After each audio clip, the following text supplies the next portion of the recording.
Do religion and politics go together? Do we have to separate them? Some say one is godly and should not go with the earthly politics. However, some insist that in order to get things done and the people cared for, one has to rely on some faith for good governance.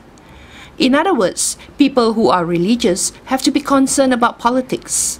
Politics affect the society and community, meaning the people around us.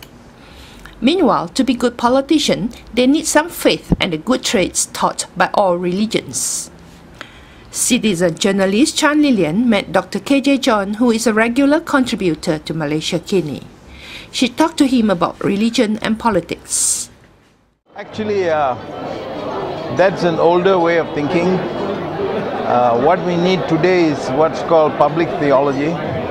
Public theology is a Christian faith that can interact in the public space and speak for goodness, speak for righteousness, seek for truth, speak for justice.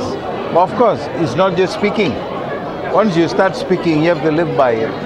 And that is the bigger challenge. So in the past, especially in the West, we have said that you can separate religion from politics. That is because there is a purpose for that in the West. But in the East, I don't think you can. You know, religion and politics are two sides of the same coin. One talks about actionality, the other talks about spirituality. And the one side, spirituality, is about intentions, the other is action. So intention and action are spiritual and political. So the moment you intervene, you're already acting. And as a Christian, I will say that I say Jesus was the first politician, because in history of time, he intervened into space and time to take on the form of human. And that is already a political intervention. And for what? We believe as Christians, for truth. You must give space for civil society, which includes community, which includes academia, which includes journalists, the Fifth Estate, all this. You must give them space also in governance. I think the older model didn't recognize the role of community and civil society. But even the Barisan Nasional already recognized that. They are already adjusting. Of course, a DAP-led government will be more sensitive because a lot of the supporters came from there. Because ordinary people said enough is enough. Okay, and if we can say once, we can say it again. Okay, so I think at the moment, PKR more explicitly recognizes civil society.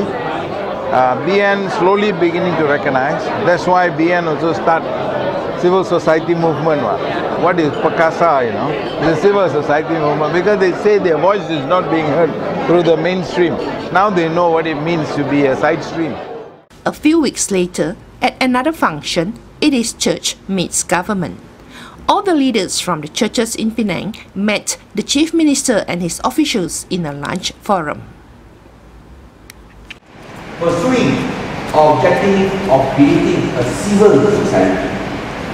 When we talk about civil society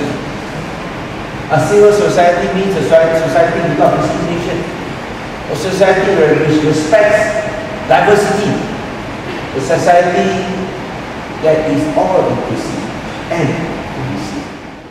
Dialogue is always a good thing. I think dialogue is always a good thing. If we must dialogue. We don't dialogue, we don't understand each other. It's coming. So I think it's a good thing and it should be ongoing. It's not once off, not for election, not for any purpose. Just hear us and hear them. My name is Edward. I come from Gateway City Church and I'm a pastor there. It's really nice to be able to come to a luncheon organized by the state government, to be able to have a dialogue together and to be able to hear what the Chief Minister has in his heart, as well as an opportunity for us to express what the churches in Penang feel and what we have to share to the Chief Minister as well. As churches, I think what we need to do is very much in line with what the Chief Minister has said, to try to help eradicate poverty, to help the marginalized people.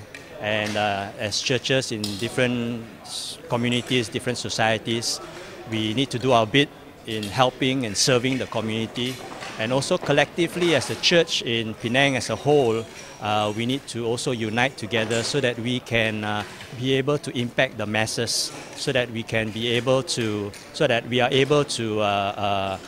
bring and share quality of life and share also, what God has done in our lives to each one of them. Many people are in the world and they're just going on with the cycle of life, but hey, there's much more than just living life as it is. There's the abundant life that Jesus gave, and that's how we need to reach out, to love them, to care for them.